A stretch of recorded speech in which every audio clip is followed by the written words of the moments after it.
writing the book is that I really believe, that's why I call the book Nonsense of a High Order, the confused and illusory world of the atheist. Nonsense of a high order was a phrase that was coined by a very distinguished British scientist by the name of Sir Fred Hoyle. He was an astronomer, a mathematician, a physicist, an incredibly brilliant man. And he, later in life, he was an avowed atheist most of his life. Later in life, he started investigating the issue of origin of life. And the more he investigated it, he started writing about it, and he said the idea that a living cell and all its enzymes, the thousands of enzymes, and the genetic code could come out of a primordial swamp without anyone, with an unguided process. He said it's nonsense of a high order. It's just ridiculous. So when I saw that phrase, I said that's going to be the name of the book. The reason I wrote the book was primarily, number one, I don't know if I'm going to convince atheists, the die-hard atheists, maybe I will, some maybe I won't. The first thing is that these people affect us, but even more, where their biggest influence is on the university campus. Because many times you have young people who think there's something very kind of exciting and irreverent about being skeptical and believing in atheism, and they are taken in by this nonsense. They really are. And they think it's very cool. I'm sure there's a lot of guys, maybe girls who say, I'm an atheist. I don't believe in it. It's not religious nonsense. So, they think that it's going to be very attractive. So this is where the biggest effect is. So first of all, I want to strengthen the people who believe in God. They shouldn't feel bullied. Because, by the way, this is something that the general public isn't aware of. There are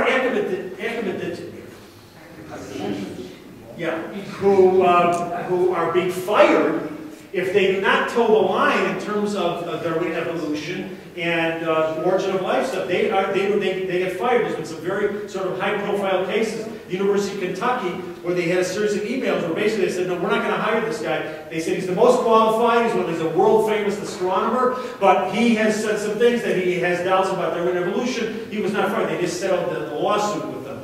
There was a guy from NASA who was just fired because of his belief in intelligent design theory. So I'm saying that this is, it's affecting people. Not only that, the basis, and this is another section of the book, the basis of ultimately all moral ideas. What do you want your children to believe? That we are created in the image of God, and you have to treat people and act to them as if they are created in the image of God, or you should treat people as if they are glorified bacteria, as if they're a glorified cockroach. You're a tuna fish, they happen to sprout legs because you had some lucky mutation. If you, by the way, we think that you're laughing, but if you teach somebody that, eventually, well, if he's a bacteria, why should I treat him like a bacteria? And if we had time, we could go into where this is actually affecting our society. It is. These are dangerous, dangerous ideas, and we have to fight them.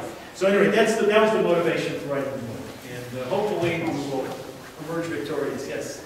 I remember reading quite a few years ago that a live virus was manufactured synthetically in the lab from inorganic and organic chemicals. Right. Remember the name of the virus is tobacco mosaic virus, whatever that is. I know a virus needs the cells to reproduce, but is that anywhere on the way? Is that? Oh, I think that this guy, a very famous scientist by the name of J. Craig Venter, they built a bacterium from I mean, they didn't build it from total scratch, but from basic genetic material. But yeah, they essentially have already good portion of the way of actually creating synthetic life. So I'm not sure what you're asking. So my what that shows is in the lab, if you take inorganic chemicals and organic chemicals, but in other words, what it shows somehow you get a live. What it shows is this virus. Is that creating? What it shows. Forget about a virus. A virus can only survive inside a living organism. We're talking about a bacterium itself. No. What it shows is really very simple. Is that if you get the most brilliant scientists in the world with cutting-edge lab equipment, right, with millions of dollars at their disposal, and with a host of assistants and building on all the knowledge of all the brilliant scientists before, we are coming close to actually creating life. Well, how did the first life get to that? In other words, you see that you can't do it without the greatest minds. Right. And all they're really doing is copying what they saw before. Well, they were trying to copy the primordial, the chemicals that... Oh, no. If you're talking about experiments where they just dump chemicals and see what happens, they get absolutely nothing. You end up with zero. You end up with a gunk. Now, I'm serious. That's what you... I don't know how they did it, but I do remember the name of the virus. It was tobacco mosaic. Yeah, they constructed it. They manufactured it. It didn't come out of nothing.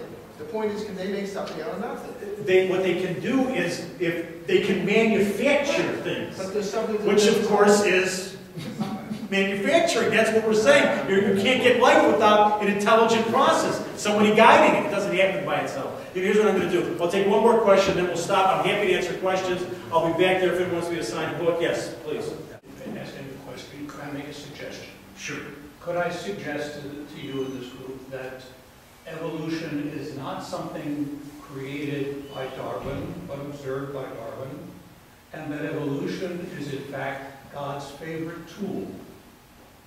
Torah can be seen, I think, as, among other things, a field book of guided evolution. Think of the many destructions of peoples who were substandard in God's view. Right. Okay?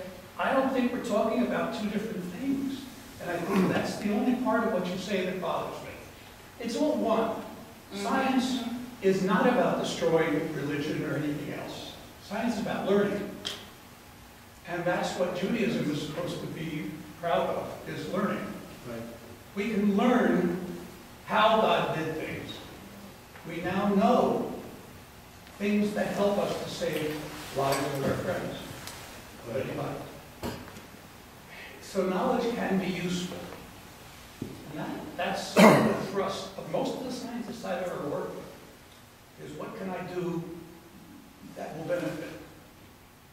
Not Wall Street. That's why very few scientists make a lot of money. But the beauty of Darwin's observations can be seen today. The way it works requires long spans of time. None of us live long enough to see the whole thing, but we can see moments of it. Right. And it is God's method. Well, two things. First of all, personally, I done a lot of work on studying evolution. I don't really think that, except for the small changes, it really is true. And there's a lot of people who agree with that. Now, but that's not my fight. Whether or not it took place, you're saying that God guided evolution. If that's what happened, that's fine. I'm saying that by itself, I think it's almost ridiculous to actually believe that all this stuff could have happened through an unguided process. It just doesn't make any sense.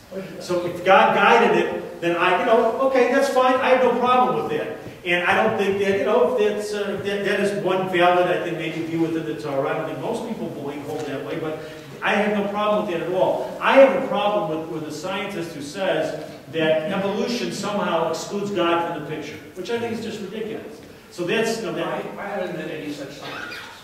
Oh, you are talking to the right scientist. You didn't talk to Jerry Coyne, let me tell you that. Yeah, this is, in the scientific world today, if you mention that you don't believe that Darwin evolution can happen completely without God, with no one directing it, you're going to be in big trouble. And again, okay, we're going to stop. I thank you very much. I appreciate it.